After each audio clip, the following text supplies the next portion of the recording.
Seja muito bem-vindo, seja muito bem-vinda, você que está me vendo no gravado aqui no IGTV ou no Facebook e no YouTube. Eu sou da GL Vipert, sou educadora financeira e na live de hoje eu vou te ensinar como jogar o jogo do banco para conseguir negociar suas dívidas por um valor justo. Exatamente isso. Eu costumo dizer que é possível você pagar suas dívidas por um valor até 3 vezes menor, 3 vezes mais rápido, para ter dinheiro sobrando na tua conta. E essa técnica que eu ensino no meu método Mais Dinheiro Zero Dívida, ela tem a ver com negociação, tem a ver com conhecimento de lei. Então, o que eu vou falar aqui hoje para vocês? Eu vou falar sobre a importância de você se preparar, de você se planejar. A importância é que realmente tem de você fazer o processo do jeito correto e, principalmente, parar de fazer do jeito errado. Hoje, 99% dos problemas bancários que existem, tanto com as pessoas que estão endividadas, quanto as pessoas que não estão endividadas e não sabem que tem um problema, que a gente tem camadas, né, do conhecimento do problema financeiro, é por falta de conhecimento, tanto da educação financeira, que é como saber ali lidar com o dinheiro, tanto da falta de conhecimento da economia e também das leis. Então, muito do que a gente vivencia nos problemas que a gente tem é por falta de conhecimento, uma certa ignorância mesmo. E aí, quando eu falo em ignorância, é falta de conhecimento, não é aquela ignorância que a gente chama ali, aquela ignorância da pessoa que faz de qualquer jeito, é a ignorância de não saber, o desconhecimento. E quando a gente não sabe que algo existe, a gente tende a fazer do jeito que a gente sabe que funciona. E muitas vezes o jeito que a gente sabe é o jeito errado. E eu falo isso com a propriedade de alguém que cometeu todos os erros possíveis e imagináveis trabalhando dentro de uma instituição financeira. Então, quando eu falo que o que eu trago para vocês nas aulas é um conhecimento fora do comum, é por isso. Ou curiosamente, eu não sei se vocês perceberam, se vocês conhecem o Banco Inter, mas essa semana está rolando a Inter Week, que é uma semana do Banco Inter, e eu não sou patrocinada pelo Banco Inter, eu só realmente tenho admiração pelo trabalho deles como cliente, como educadora financeira. Eles me ajudam a dar acesso a tantos produtos e serviços para os meus alunos, e aí tá rolando a Inter Week, né? E aí teve as primeiras aulas da Inter Week, que é uma semana de investimento, eu morri de dar risada, porque é um economês em cima de um economês que até pra gente, eles não fazem por mal, mas até pra gente que é especialista, que estudou, que tem certificação, tem hora que eles falam tantos termos técnicos um em cima do outro, que nem eu entendo. Eu tenho que parar o vídeo e falar, pera, deixa eu entender o que eles falaram aqui. Então, essa falta de educação financeira, ela é literalmente assim, sequenciada. Vamos lá, seguido agora vamos explicar aqui o que a gente vai falar hoje e vamos lá entender a ordem do que a gente vai falar hoje. Então, como eu falei, as pessoas não sabem o jeito certo de negociar. Então, elas não sabem se planejar ou buscar informação para chegar no resultado que elas desejam, que é uma negociação justa do jeito certo. E aí elas se embananam fazendo do jeito errado e acabam se frustrando e deixando para depois aquela negociação. Então vamos entender que o que eu vou falar aqui não é um jeitinho de negociar, um jeitinho de reclamar, longe disso, tá? Então o que eu vou explicar aqui é como você sabe o que fazer e como você faz para buscar uma negociação do jeito certo. É claro que eu não tenho como prometer numa live aqui que você vai sair daqui e vai ter sucesso na sua primeira negociação, porque se fosse assim, os meus alunos não batiam cabeça tantas vezes. Ontem foi uma das mentorias mais desafiadoras do Mais Dinheiro Zero Dívida Turma 9, porque é muito desafiador você entender todos os detalhes técnicos de cada dívida. Por isso que eu recomendo você que me acompanha aqui nas redes sociais, que assim que você puder, entra no meu método, porque lá a gente abre tudo na ordem certa. Então eu coloco todos os passos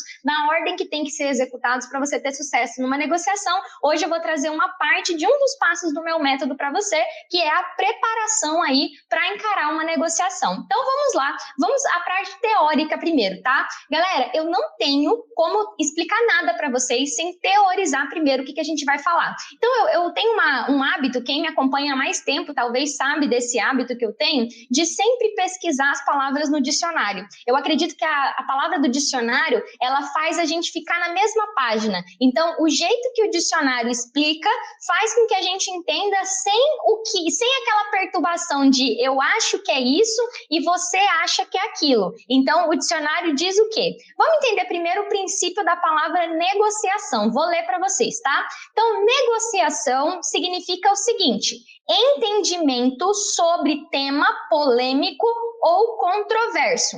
Então, o que é uma negociação? É quando duas pessoas estão em conflito de algum tema controverso e elas chegam numa negociação. Então, a gente chega numa negociação quando as duas pessoas estão em conflito e há uma decisão de aceitar uma negociação que fique boa para as duas partes e que as duas partes estão de acordo. O que normalmente acontece junto com as suas negociações com o banco? No momento que você quis pegar o empréstimo, o cartão consignado, o crédito consignado, o financiamento do carro e qualquer dívida bancária que você tenha, você teve uma negociação. Você queria o dinheiro, o banco tinha o dinheiro. Aí vocês foram lá, assinaram um contrato e ficaram amigos. Quando que acontece isso aqui? Quando que acontece a faísca, né? Que é isso aqui, ó. Vou dar de exemplo a faísca. A faísca numa negociação acontece quando, normalmente, você atrasa ou você percebe que o juro cobrado pela outra parte foi abusivo. Então, a negociação cria faísca ou quando você, como parte, atrasa, ou quando você, como parte, identifica que o juro foi abusivo. Raramente o banco vai contactar você para mudar alguma questão contratual, porque o banco nem pode mudar cláusulas contratuais sem a sua anuência, sem a sua concordância. Então, as faíscas nos créditos, nos cartões, normalmente acontece por parte da pessoa que está com a dívida, né? Então, quando a gente vai buscar uma negociação, ou quando eu estou em atraso, ou quando eu estou em discordância com alguma das cláusulas que eu concordei anteriormente, mesmo que eu não tenha lido e aceitado as cláusulas, né? Eu costumo dizer que o mal do século XXI é o li, aceito e concordo com os termos que eu nem li. Mas eu li, aceito e concordo, porque eu estou precisando do dinheiro, porque eu quero acessar essa página, então eu li, aceito e concordo. Quem nunca aceitou a instalação de um programa sem ler os termos e condições, que atira a primeira pedra, né? Então vamos lá. Então, a partir do momento que eu entendo o conceito de negociação, eu vou um passo adiante. O que é justo? O que é o valor justo? Vamos lá mais uma vez para a definição do dicionário sobre o que é justo. Justo é que cabe a cada indivíduo por direito ou dever, devido, vírgula, merecido. Então, o valor justo tem a ver com o valor devido. Guarda essa informação que a gente vai usar ela no final. O que é o valor justo de uma dívida? Se a gente for olhar o dicionário brasileiro, o valor justo de uma dívida é o valor que você pegou emprestado mais os juros que foram contratados na operação. Tanto os juros convencionais, quanto os juros de mora, quanto os juros de multa e todas as coisas, né, que são detalhadas, todos os juros que são detalhados no contrato. O que acontece muitas vezes que torna uma dívida abusiva, e a gente vai entender isso mais para frente nessa aula, o que torna uma dívida abusiva é quando esses juros contratuais ultrapassam em grande escala a taxa média de juros cobrada pelo Banco Central, anunciada pelo Banco Central na data da assinatura do contrato. Acabei de falar um financeiro aqui. O que acontece? Existem as taxas de juros básicas praticadas pelo Banco Central do Brasil. Essa informação é pública, divulgada sempre no site do Banco Central. E a gente percebe que os contratos bancários muitas vezes têm juros acordados entre as partes muito mais altos do que as taxas médias praticadas pelo Banco Central. Então, é importante você entender que o valor justo é o valor que a gente entende como referência à taxa básica de juros que está lá publicada pelo Banco Central do Brasil. Então, normalmente, quando a gente fala que um juro é abusivo, que uma cobrança de uma dívida está abusiva, a referência não é a minha boa vontade ou o meu achismo. A referência são as taxas médias de juros divulgada pelo Banco Central na data da assinatura do contrato. E isso é um entendimento legislativo, eu vou passar um pouco mais aqui ao longo dessa aula, mas é legal vocês entenderem isso. E muitas pessoas, elas tendem a achar que a solução para a vida delas é entrar na justiça. E não é por aí. Então, assim, entrar na justiça é um passo depois que você já esgotou todas as alternativas administrativas, e eu vou falar isso mais para frente, tá? Então, ó, contextualizei o que é negociação de acordo com o dicionário e o que é um justo, né? O que é um valor justo. Então, o valor justo é o valor devido de acordo com o que foi contratado. Beleza, Dagi, vamos seguir. O que é um banco? Então, olha só, eu trouxe um tema de live hoje que eu falei, como jogar o jogo do banco para conseguir uma negociação justa. E eu estou contextualizando o tema para vocês conseguirem ter um perfeito entendimento desse assunto, que é isso que falta para a maioria dos brasileiros, a informação mesmo, tá? Então, a ideia é você não sair dessa live sem entender de fato qual tem sido o seu desafio na hora de negociar qualquer tipo de dívida. O banco, ele é um estabelecimento comercial e ele tem a permissão de executar alguns serviços, né, de ordem pública, vamos assim dizer, tá? Vamos assim dizer. Então, ele tem como pegar dinheiro emprestado, fazer empréstimos, aplicar e várias outras coisas que o banco tem permissão para fazer. Então, essa é a função do banco. O banco é um estabelecimento social, uma sociedade que tem a função de ter conta corrente, aplicar o dinheiro, fazer empréstimo para as pessoas, tem a função dele. Só que dentro do banco existe uma autorização dada pelo Banco Central do Brasil para ele funcionar. Nenhum banco, nenhum cartão de crédito existe sem que o Banco Central autorize e chancele quais são as regras para esse banco funcionar. Então, todos os bancos estão submetidos à fiscalização do Banco Central, às determinações do Banco Central. O Banco Central ele tem caráter fiscalizador sobre as instituições financeiras. A gente tem também, a gente fala assim, Conselho Monetário Nacional e todas as hierarquias, mas eu vou parar aqui no Banco Central, tá? Então, o Banco Central autoriza os bancos e fiscaliza o funcionamento dos bancos. Então, ele é um órgão que está do seu lado. Ele está para proteger você do banco fazer coisa errada. Guarda essa informação. E o que a gente entende por juro abusivo? Eu vou ler para vocês. Juro abusivo são taxas de juros consideradas extorcidas, sendo cobradas acima de um valor máximo previsto pelo Banco Central. Só que quando a gente fala que um juro é abusivo ou um juro não é abusivo, a gente entra literalmente num conflito até mesmo jurídico. Porque a gente entende que a pessoa assinou o contrato. Ela concordou com aquele juro, ela concordou com aquelas cláusulas, e aí começam os problemas de simplesmente acreditar que para você conseguir baixar um juro de uma dívida, você tem que entrar com uma ação. Os juízes hoje são muito cautelosos para dar qualquer ganho de causa de juro abusivo. Então, revisional de juro, essa febre já passou. Eu falo, isso aí não funciona mais assim, isso aí foi, eu brinco assim, ó, algumas coisas que são golpes que tem na internet. Ontem eu quase peguei um golpista que oferece aumento de score pago, né? Mas infelizmente não teve essa opção, senhora. Ele fugiu de mim, literalmente falando, porque eu falo, cara, ele não é golpista. Não existe como você dizer para uma pessoa que você vai pagar um valor para ela limpar seu nome, ou que você vai pagar um valor para um advogado e ele vai conseguir reduzir juro. A OAB, ela fala sempre que ela é contra essa prática. Então, assim, um advogado de direito bancário pode analisar o caso e ver se existe cláusula ou juro abusivo. Mas eu sempre digo que antes de você ir para esse caminho, você tem que esgotar todas as esferas. Eu vou falar sobre isso aqui. Só que agora, como eu falei para vocês, negociação é acordo entre as duas partes. Então, você está saindo faísca com o banco, mas você quer fazer um acordo. Primeira coisa que a gente precisa entender é pontos fracos e pontos fortes. Vamos pensar no banco. Do que o banco tem medo? Vocês já pararam para pensar no que o banco tem medo? Porque o que acontece? Eu sei do que você tem medo. Eu sei que você tem medo do banco pegar o seu salário. Eu sei que você tem medo de nunca conseguir um empréstimo. Eu sei que você tem medo de nunca conseguir financiar uma casa. Eu sei que você tem medo de nunca mais ter relacionamento com o banco. Eu sei os seus medos e o banco também sabe, até porque você não tem o menor pudor de estampar os seus medos para o banco. Você sempre vai lá no banco e conversa com o banco e tá tudo certo com o banco. A maior parte de vocês estão falando que o banco tem medo de perder cliente, né? Gente, o banco perde um cliente, vem mais 3. Então, assim, a quantidade de abertura de conta que tem numa agência e de encerramento é desproporcional. Para cada uma conta encerrada, são abertas outras 100. Então, assim, banco não tem medo. Banco até tem medo de perder cliente, né? Afinal de contas, ele teve um gasto ali para ter aquele cliente. Mas com certeza não é isso uma das coisas que ele tem medo. Mas que bom que vocês já estão aqui se jogando na água para saber. Vou dizer para vocês aqui que banco tem medo, tá?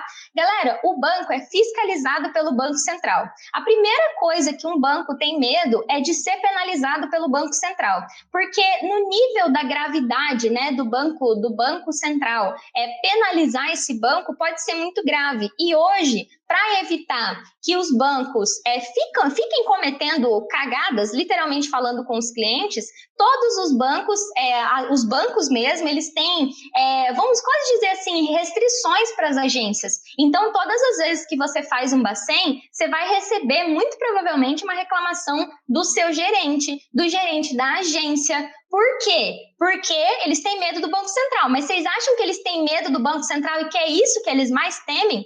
Porque não é, tá? O que acontece? A reclamação do Banco Central expõe, sim, o banco ao ranking dos bancos com maiores reclamações do Banco Central. Então, de fato, os bancos têm um certo cuidado com as reclamações do Banco Central. Mas, com certeza, não é disso que os bancos têm medo, porque toda reclamação vai ser aberta, vai ser julgada e a maioria das reclamações são julgadas não procedentes, porque o banco resolve. Então, por isso que o Bacen funciona tanto, porque o banco não quer ter uma reclamação procedente. Então, é muito, eu não vou dizer raro, mas é pouco comum uma reclamação ser julgada procedente. Em geral, os bancos resolvem e aí a reclamação é encerrada como problema resolvido. Só que nem sempre é isso que preocupa o banco. Todo banco tem investidores. Então, assim, os bancos têm pessoas que apostam neles. O Banco Itaú tem ação na Bolsa de Valores.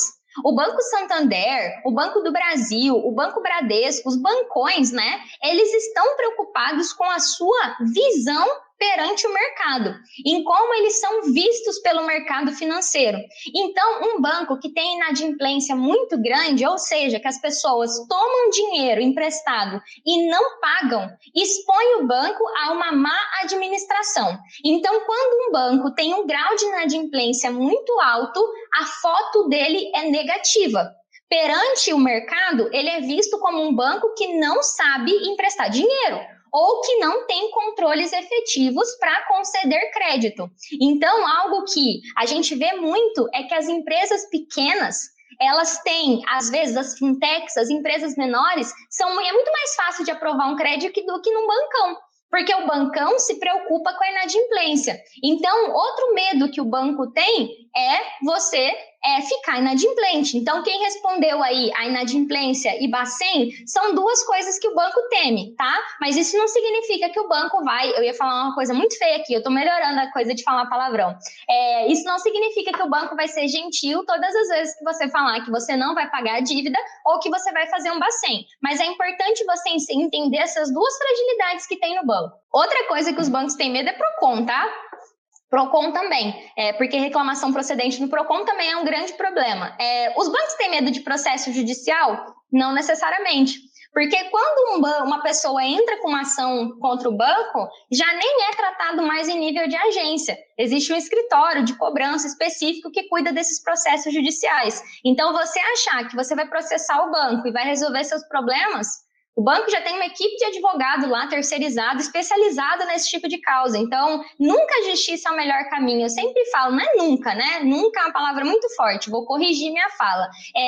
A via judicial não é a primeira via. A gente sempre fala isso, tá? Beleza, vamos seguir um pouco. Então, olha só o que a gente fez de raciocínio aqui. A gente entendeu que você tem muito mais medos do que o banco e que você explora muitos mais os seus medos do que os medos do banco.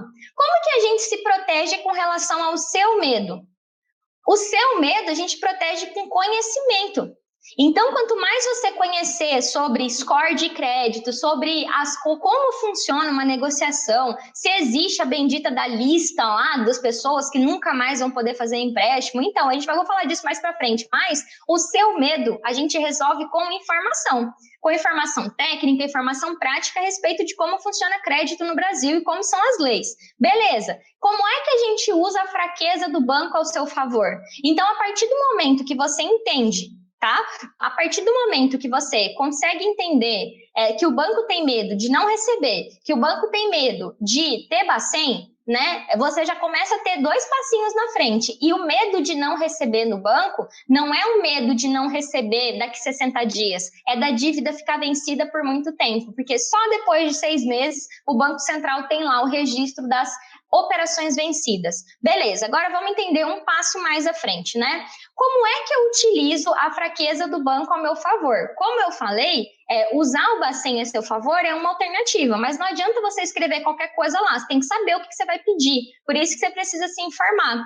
E da mesma forma, você pode usar esse mecanismo de o banco não querer que você atrase ou que você fique tendo ali uma dívida para conseguir uma boa negociação. Agora, vamos entender o que é o risco vencido ou a dívida recebida com prejuízo, que é preconceituosamente chamada de lista negra. Eu vou fundamentar sempre aqui que esse termo lista negra é preconceituoso, viu? É um termo racista que a gente tem que banir do nosso dicionário, tá? Mas as pessoas usam muito esse termo. Então, assim, o que é esse risco vencido ou risco recebido com prejuízo? Quando você faz uma negociação com o banco, eles ameaçam, né, que você vai ficar com risco vencido ou com dívida recebida com prejuízo no Bacen. E quando você entra no site do Bacen para tirar um SCR, você vai perceber que se não está lá risco vencido ou risco recebido com prejuízo, isso não existe. Então, é só se você já fez alguma negociação, vai lá no Bacen e vê se tem risco vencido ou se tem risco recebido com prejuízo, né? Alguma coisa recebida com prejuízo lá no Bacen. E se um banco disser para você verbalmente que eles têm uma restrição interna contra você, basta que você pegue e peça para ele formalizar isso por escrito para você, ou mandar numa carta, duvido que eles vão fazer, porque isso é discriminação. Então, assim, se o banco formalizou com você, então o Banco do Brasil hoje existe uma cláusula onde eles falam, se você aceitar essa negociação, nós não temos mais interesse comercial em ter relacionamento com você. Isso eles podem fazer, não é ilegal. Eles estão dizendo que eles não têm mais interesse em ter relacionamento com você. Isso eles podem. Agora, pegar, por exemplo, um banco que você tem conta lá, você fez uma negociação, eles não te avisaram nada, e aí eles falam, não tem como aprovar a portabilidade do seu consignado porque você tem uma restrição interna. Isso é discriminação. Cabe um Bacen. Agora, é claro, se lá na negociação que você assinou estava claro que ia ter essa restrição para novos créditos por uma questão comercial, aí é ok o banco fazer isso. Mas, em geral, é tudo ameaça. E ameaça pelo Código de Defesa do Consumidor é crime. É crime lá no Código da Defesa do Consumidor um banco ameaçar um consumidor para pagar uma dívida, dizendo que ele vai perder alguma coisa no futuro por aceitar aquela negociação. Então, olha só a quantidade de informação que eu estou trazendo para você sobre o que é certo e sobre o que é errado. E mesmo que você, em algum momento, tenha algum risco vencido ou recebido com prejuízo no Bacen, pode ser resolvido. Você pode abrir uma solicitação pedindo para que isso seja analisado e que você quer baixar essa restrição. Você quer tirar isso lá do seu SCR do Bacen. Então, tudo tem solução. Se você tiver algum problema financeiro na sua vida agora ou teve no passado, tudo tem solução. Não existe esse negócio de, meu nome vai ficar ferrado pro resto da vida.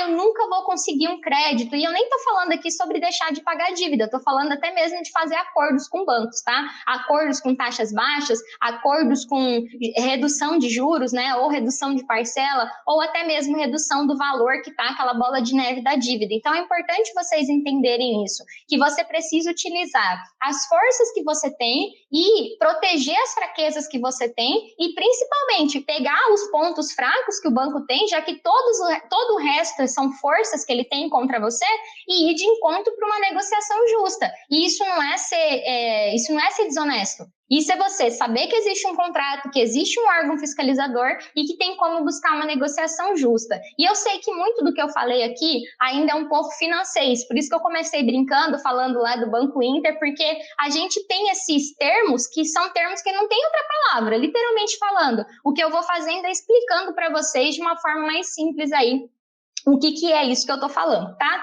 E agora eu quero dar um exemplo para vocês. Um pouquinho antes de entrar nessa live, a gente teve uma notícia que ainda não sei se é boa, se é final, né?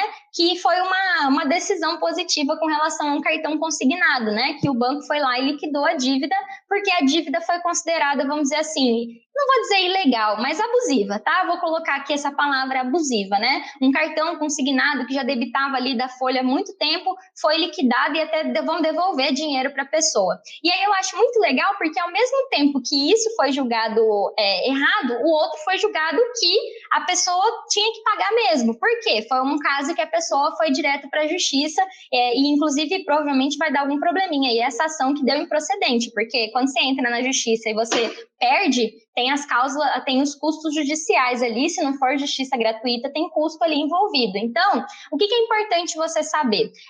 Quando eu olho o caso da Vanessa, que foi o que aconteceu hoje, é isso que eu vejo. O banco, na hora ali, ele já viu que estava errado. Ele falou assim, eu vou resolver isso logo, antes que isso aqui vire um problema maior ainda. E já acatou o pedido de resolução. Você pega o caso de uma Rafaela da vida, tem até vídeo dela aqui, que o banco sabia que aquele juro era abusivo. Então, para que ele vai ficar brigando com o cliente para receber a dívida abusiva? Ele vai lá e faz uma oferta pelo valor justo.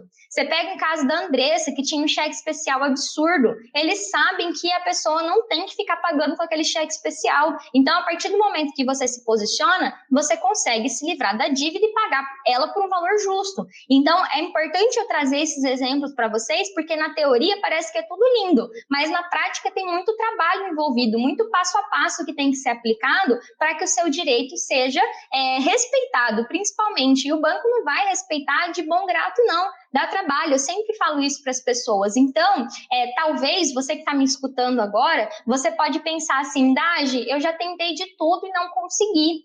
A questão é que se você responder para mim honestamente que você tentou seguindo algum passo a passo, aí eu vou te dizer, troca de passo a passo. Porque muito provavelmente você fez do seu jeito. E eu vou falar um pouco sobre o jeito errado de conseguir uma boa negociação. Mas, muito provavelmente, se você já tentou e não conseguiu, é porque você tentou errado ou não tentou o suficiente. Conseguir uma negociação com o banco não é conseguir se der certo, é até dar certo. Eu falo isso muito, você vai buscar uma negociação justa até dar certo. Você não vai desistir no primeiro não que você recebeu. E é muito importante você que está me assistindo saber disso. Dá trabalho conseguir uma negociação justa. Não vai ser uma coisa que com uma dica, com uma aulinha, com um pedacinho do quebra-cabeça que você vai conseguir. É um processo extenso, é um processo cansativo. E eu não vou vir aqui dizer que é fácil, porque seria uma mentira eu dizer isso para você. E é importante você entender isso agora, tá? Beleza, seguimos. Agora vamos lá para pensar a pessoa que fala assim, Dagi, eu acho que esse negócio, tudo que você ensina aí é para eu ficar com o nome sujo. Aí eu fico com o nome sujo, entro lá no Serasa e consigo uma negociação. Gente, se o meu método todo fosse pautado em parar de pagar, eu não precisava ter um curso, eu virava youtuber. Todo dia eu fazia um vídeo falando que era só parar de pagar a dívida. E aí eu ia ganhar rios de dinheiro lá do YouTube, porque meus vídeos que mais têm visualização no YouTube é como sair das dívidas. Então, assim, é importante você entender que se a única forma que tem de uma pessoa limpar o nome era parando de pagar, eu não precisava estar aqui falando para você sobre como conseguir uma negociação justa. Então, isso não existe. É claro que algumas dívidas, basicamente 3 dívidas, cartão de crédito, cheque especial e CDC, o CDC sem garantia de salário, o CDC comum, são 3 dívidas que o tudo ou nada facilita a negociação. Mas se a pessoa não quiser fazer, ela vai tentar de outro jeito. E tá tudo certo, dá para conseguir de outro jeito. Só que o tudo ou nada para essas 3 dívidas é mais fácil. Basicamente isso, atalha o caminho, chega mais rápido. E eu ensino isso gratuitamente na internet. Se você fizer o tudo ou nada certinho, você consegue uma negociação em 6 meses, 1 ano, e varia muito de banco para banco. Lá no meu método eu explico certinho tudo ou nada, mas basicamente sim. E eu acredito que boa parte de vocês sabem disso, porque as pessoas sabem que se deixa uma dívida para pipocar uns meses, depois aparece uma negociação muito mais em conta. Isso não é uma novidade, não é uma descoberta da galáxia. Só que são 3 dívidas que dá para fazer isso, não são todas as dívidas que dá para fazer. Não tem como fazer tudo ou nada com crédito de casa, de carro, com CDC salário, com CDC consignado, com cartão consignado. Não tem. Então, a maior parte das dívidas tem que ser resolvida de outra forma, e não pelo tudo ou nada. Então, jamais você tem que ficar com o nome restrito. E aí, a galera que não pode ficar com o nome restrito, tá tudo certo. Tá tudo certo. Então, assim, tem como você conseguir apesar disso, tá? E por fim, como eu falei, não pode sujar o nome, não suja o nome e não precisa parar de pagar para conseguir um juro menor. Qual é o erro que as pessoas cometem na hora de buscar uma negociação justa? O erro é pegar o teu carrinho, as tuas perninhas e ir toda alegre e saltitante na agência conversar com o gerente. Isso é um erro porque a conversa que você tem na agência com o gerente, seja o gerente da conta, seja o gerente que trabalha lá, seja o gerente geral da agência, é uma conversa que não está sendo formalizada. É uma conversa toda pautada em voz, toda pautada em conversa, que não tem base legal nenhuma e que você nem sequer tem como comprovar que você realmente esteve na agência.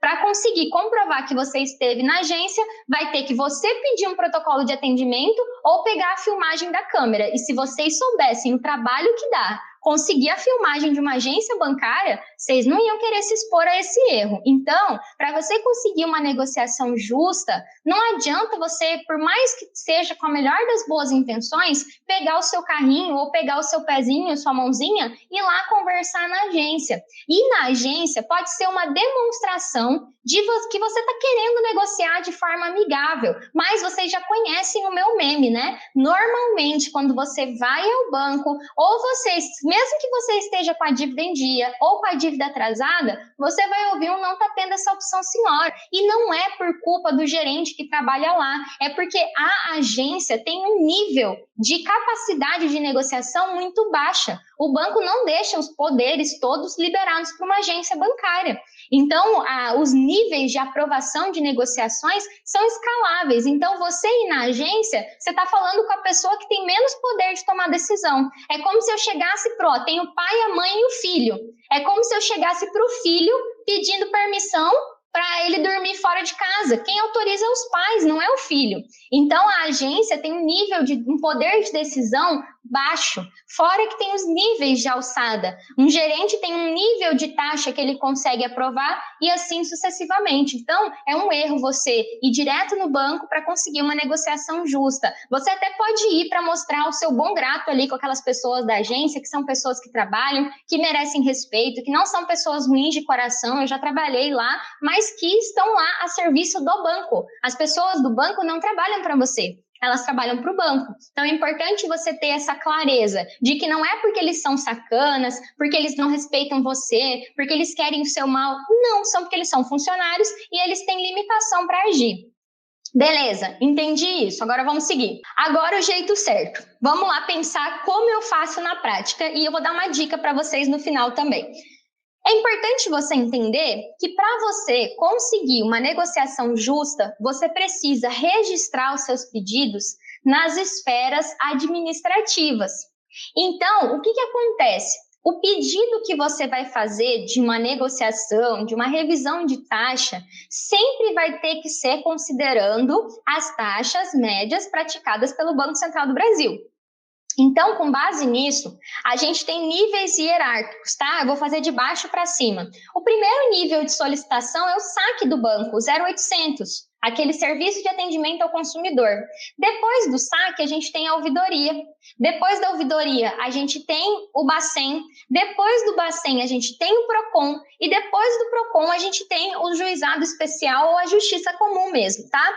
Mas eu sempre falo que é pouco provável que você tenha que chegar ao topo da hierarquia. Muito provavelmente, nas esferas já superiores, você vai conseguir. Só que tudo isso precisa vir junto com um processo de educação financeira atrelado. O juizado especial, ele tem características para você entrar com uma ação, não é tão simples assim. Você até pode entrar sem advogado, mas muitas vezes a pessoa que é leiga não vai saber fazer uma petição inicial que seja aceita pelo juiz, até porque tem o advoquês, eu falo que tem o economês e o advoquês, né? Que são aqueles termos que é o jeito de se comunicar, é a linguagem lá do meio jurídico, né? Então, assim, eu sempre falo para você que se você for fazer uma ação judicial, você tem que pensar muito a respeito disso, se realmente é uma boa decisão. E para você entender, logo depois dessa aula, o que você precisa fazer, eu vou deixar algumas perguntas para você se responder a respeito das suas dívidas. Se você me acompanha há pouco tempo, chegou aqui nessa aula de paraquedas, caiu aqui, seja pela busca do YouTube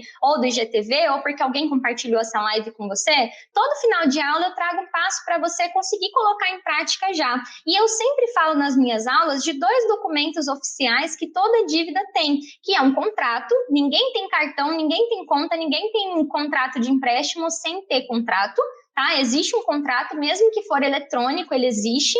Então, você pega um CDC do Banco do Brasil, ele fala lá, concordo com os termos e condições. Então, tem lá os termos e condições. E, da mesma coisa, tem o documento de evolução da dívida, que, de acordo com a resolução 4.292, é um documento obrigatório que o banco tem que fornecer para a pessoa fazer uma portabilidade de dívida, né? Não que você vá fazer a portabilidade imediatamente, mas você precisa desse documento, porque ele contém todas as informações das dívidas. Beleza, Daj, eu entendi isso. E o que eu faço com esse monte de informação? Tem algumas perguntas que você precisa se responder. A primeira delas, quanto você pegou emprestado? E se tem uma pergunta que é difícil de responder para cartão de crédito, para limites de cheque especial, para cartão consignado, é essa pergunta. Para um contrato de empréstimo é fácil, eu peguei 100 mil, eu peguei 10 mil, eu peguei 15 mil. Mas e para o cartão de crédito, que você já rotou ele, já fez o rotativo dele tantas vezes, já parcelou a fatura tantas vezes? Então, é um processo investigativo e um processo que dá trabalho, de saber o quanto você pegou emprestado, quanto de fato do dinheiro do banco você pegou. Eu peguei agora 24 faturas de uma aluna. Como é um caso complexo, eu peguei literalmente 24 faturas. Cara, eu fui olhando, fica quase impossível você chegar no valor original de tanta taxinha que tem, de tanta coisa que tem, né? Porque é muita coisinha que tem no meio. Mas se você for fuçar, você encontra. Aqui eu peço 24 faturas, para você ter uma ideia, para a gente olhar. E aí, nesse caso, estava tão desafiador que eu fui olhar. Falei, deixa eu ver. E aí eu fui olhar com o meu olhar super técnico e tive desafio para conseguir chegar num valor, vamos colocar aí, justo, entre aspas, tá? Então, assim, você tem que descobrir o quanto que você pegou emprestado e o mais importante, quanto você já pagou. Então, quando eu fui olhando ali tudo que a pessoa já tinha pago, falei, cara, isso aqui dá muito mais do que ela pegou emprestado. Então, é quanto pegou e quanto já pagou. E aí você faz a diferença de um pelo outro. Então, assim, eu peguei 10 mil no crédito pessoal e eu já paguei 12 parcelas de 2 mil. Então, eu peguei 10 e já paguei 24. Aí, vamos pensar, se eu peguei 10 e já paguei 24, quanto você ainda deve para o banco? Então, vamos pensar conta de padeiro mesmo, não estou nem falando dos juros, tá? Então, naquele momento, você vai pensar, se for considerar só o valor bruto, eu não estou devendo mais, vamos pensar assim. E aí, você responde a pergunta de quanto o banco está te cobrando para quitar essa dívida hoje. Então, vamos pegar esse exemplo que eu dei. Você pegou 10, já pagou 24 e o banco está dizendo que você está devendo 60 ainda.